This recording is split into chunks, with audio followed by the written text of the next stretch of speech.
কথায় আছে, ভাবিয়া করিও কাজ, করিয়া ভাবিও না।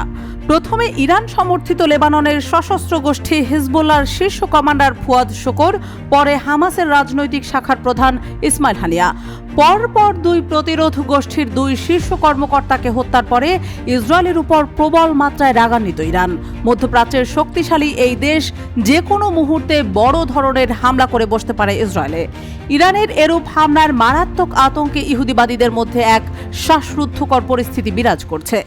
2023 সালের 7 অক্টোবর গাজা যুদ্ধ শুরু হওয়ার পর থেকে আঞ্চলিক ও আন্তর্জাতিক দেশগুলো এই সংঘাত অন্যান্য অঞ্চলে ছড়িয়ে পড়ার বিরুদ্ধে হুঁশিয়ারি দিয়ে আসছে। কিন্তু তা সত্ত্বেও ইহুদিবাদী ইসরায়েলের কূটনীতির ফলে এই যুদ্ধ অন্যান্য অঞ্চলেও ছড়িয়ে পড়েছে।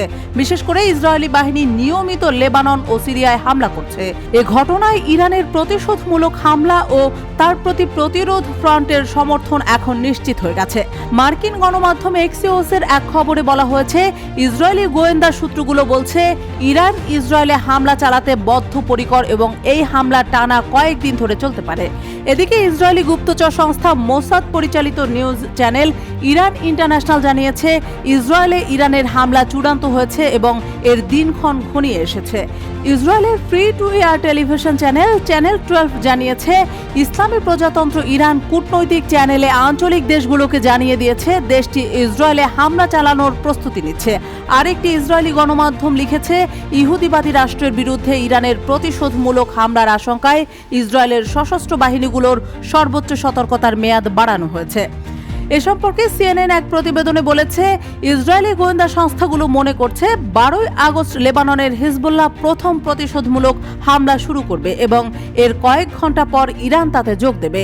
যদিও তাদের এই ভবিষ্যৎবাণী এর মধ্যেই ব্যর্থ প্রমাণিত হয়েছে। ফলে সার্বিকভাবে দেখা যাচ্ছে, তেহরানে হামাস নেতা ইসমাইল হানিয়ার হত্যাকাণ্ড এবং বৈরুতে হিজবুল্লাহর কমান্ডার ফুয়াদ শুকরের হত্যাকাণ্ডের ব্যাপারে ইরান ও হিজবুল্লাহর সম্ভাব্য প্রতিশোধমূলক হামলার আশঙ্কায় ইহুদিবাদীদের মধ্যে ভয় ও আতঙ্ক ক্রমাগত বৃদ্ধি পাচ্ছে। সত্য মিথ্যা যেই তথ্যই সংবাদ মাধ্যমগুলোয় প্রচার হচ্ছে, সবই ক্ষণে ক্ষণে কাঁপন ধরাচ্ছে ইহুদিবাদীদের মনে। এমনকি ইরানি হামলার আশঙ্কায় ইসরায়েলের রাস্তাঘাটে শুনশান নীরবতা চলছে। কখন ইরানের নিক্ষিপ্ত ক্ষেপণাস্ত্র এসে মাথায় পড়ে, সে আশঙ্কায় অতি জরুরি প্রয়োজন ছাড়া কেউ রাস্তায় বের হচ্ছে না। ইসরায়েলি রেডিও এই পরিস্থিতিকে করোনাকালীন পরিস্থিতির সঙ্গে তুলনা করেছে।